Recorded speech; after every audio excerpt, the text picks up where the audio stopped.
So our next topic is, what is Indian secularism? According to Indian Constitution, our country is secular. A secular state can ensure its objective by following these points. First is, one religious community should not dominate the other one. That means any religious community should not take over the other community. Even second point is, members belonging to one religious community should not dominate those who are in a minority. That means even the minority should not be dominated by the majority community. And the third point is, the state will never enforce any religion or take away the citizens' religious freedom. So that is, third point is, everybody is having the freedom to select their own religion. Now, Indian government is trained to work in different ways to prevent these kinds of domination. It uses a strategy to keep itself away from religious issues.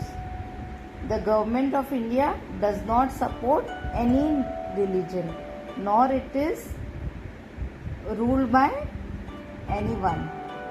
Several government spaces such as police station, offices, courts, etc. are not allowed to promote or display any religion. So in government places, all the government offices, they are not allowed to display any religion or promote any religion.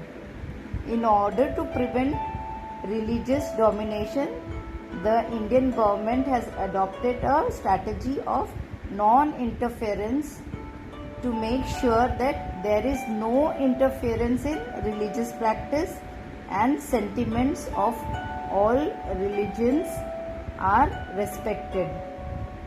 The government makes certain exceptions for a particular community.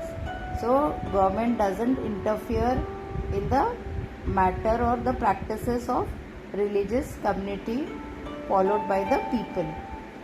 Sometimes the government of India also use the strategy of interventions to sort out religious issues. Sometimes government, they sort out the issues which are followed by religion, one religion having differences with other religion. So these problems are solved by the government. In Hinduism, we come across cases of untouchability. Often we see that people of the upper caste dominate those belonging to lower caste in different ways. To prevent such cases, our constitution has banned untouchabilities. So in 6th standard, in 7th standard, we have studied about how government has banned the untouchability in India. The state intervenes in religious cases from time to time if it finds that any social practices excludes or discriminates against those belonging to society's lower structure.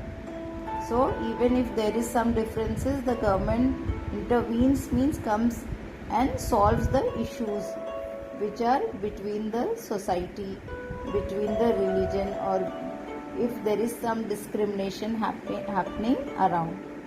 The law immediately take action if it finds out the fundamental right of a citizen are being violated on the basis of religion. So government has made many laws to protect these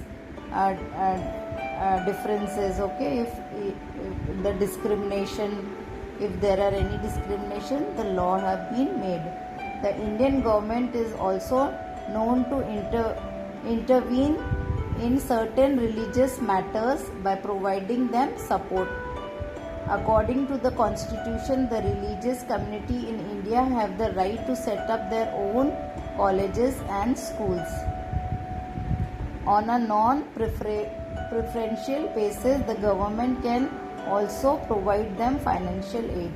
So government in many cases government gives help grants to the financial aid for the communities which want to establish, the minority community, if they want to establish or run their colleges or schools. So the government gives them aid to them and supports them.